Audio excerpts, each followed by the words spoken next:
Hello, friends. This is Dave Hurwitz, executive editor at ClassicsToday.com, here with another one of those Decca budgie things.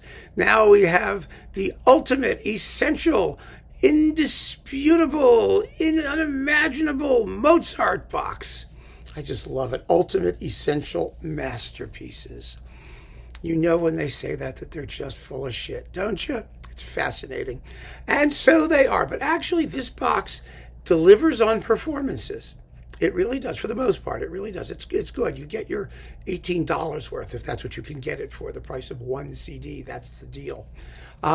Repertoire and selection-wise, not so much.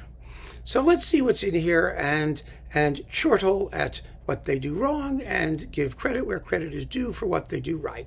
All right, first you get Symphonies 40 and 41. Obviously, with the Chamber Orchestra of Europe under Georg Schulte, of all people, that great Mozartian. They're perfectly fine performances. People who don't know the music are going to be satisfied, and they're not going to be picking nits.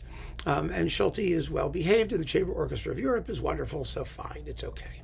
You know, it gets the job done. You know you're going to have a couple symphonies. You know they're going to be the last two most likely, and that's fine. Next, we get two piano concertos, the Elvira Madigan. They call it Elvira Madigan Piano Concerto, in parenthesis, number 21. Yeah.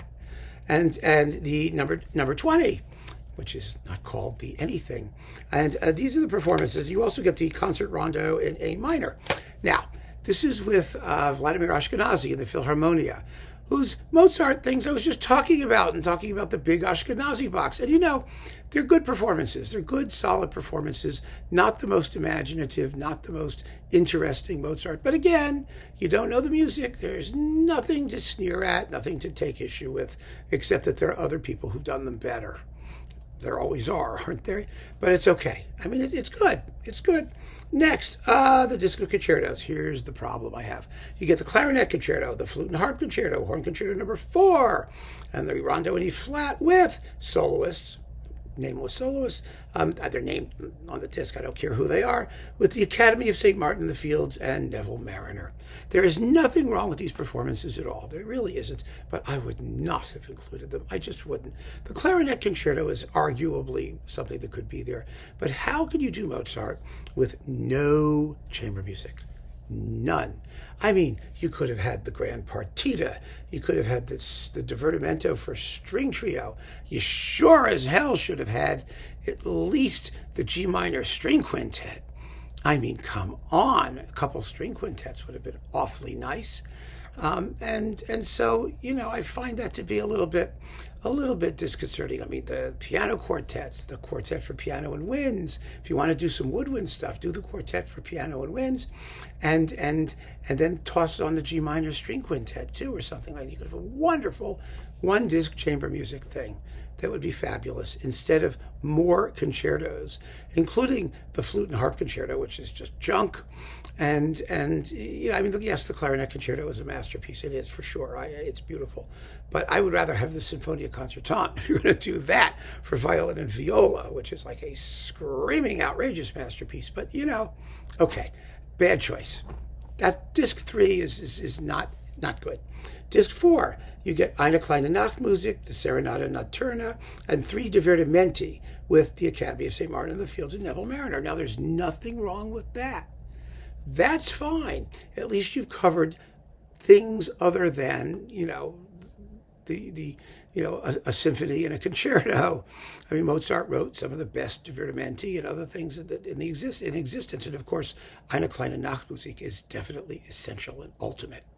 It's ultimately essential without any question. So, okay, disc 4 is good. Disc 5, the Requiem, the Coronation Mass, and Ave Verum Corpus with the Leipzig Radio Choir, the Staatskapelle Dresden, which they call the Dresden State Orchestra under Peter Schreier. Very, very beautiful performances. These came from the Philips catalog, so, you know, and they were those, in those days, what was East Germany? It was a beautiful series of stuff that Schreier did in Dresden. Gorgeous, gorgeous performances. And so that's fine. Now, you know me, I don't particularly care for the Requiem, but that's okay. It's definitely essential Mozart because it's his most popular choral work. However, How do you do Mozart choral music, doing sacred music where he was absolutely at his worst? I mean, not at his least interested, except for that, maybe the C minor Mass, kind of, sort of.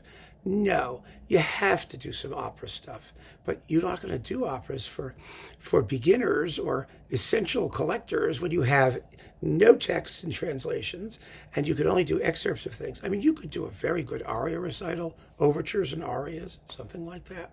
Something from the operas to give a sense of what he was doing. Some of the more popular tunes from Don Giovanni or The Marriage of Figaro, Non più andrai, or you know, La ci darem la mano, or yeah, I mean, something with those famous Mozart tunes. But no, they didn't. So, how to summarize this particular folderol? Well, like I said, there's nothing wrong with the performances, and the music is, of course, very attractive, but they should have had some chamber music. Oh my God. It just goes to show that, you know, the snottiness behind chamber music, that it's considered completely beyond the pale for people who are not already dyed-in-the-wool classical hardcore cognoscenti, and that is such a shame. It's such a pity. You're just walling off an entire world of fabulous music from people who are just starting, just because they may not know it's there. It's a big mistake. Big mistake. And, you know, but the other stuff here is all fine. I guess it really is. And like I said, the performances are good. So this is really for a beginner. Those of you who know anything about Mozart will either want the individually best things in here, or you will want to go get your own.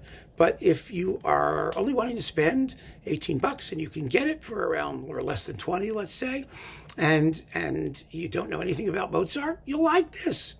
There's nothing not to like. There's just a lot more to Mozart. And even though this is only 5 discs and they're limiting it, and I understand that, they could have given you a much better sense of what the essential, ultimate, unbelievable Mozart is supposed to be. So keep on listening, friends. Thanks for joining me. Take care.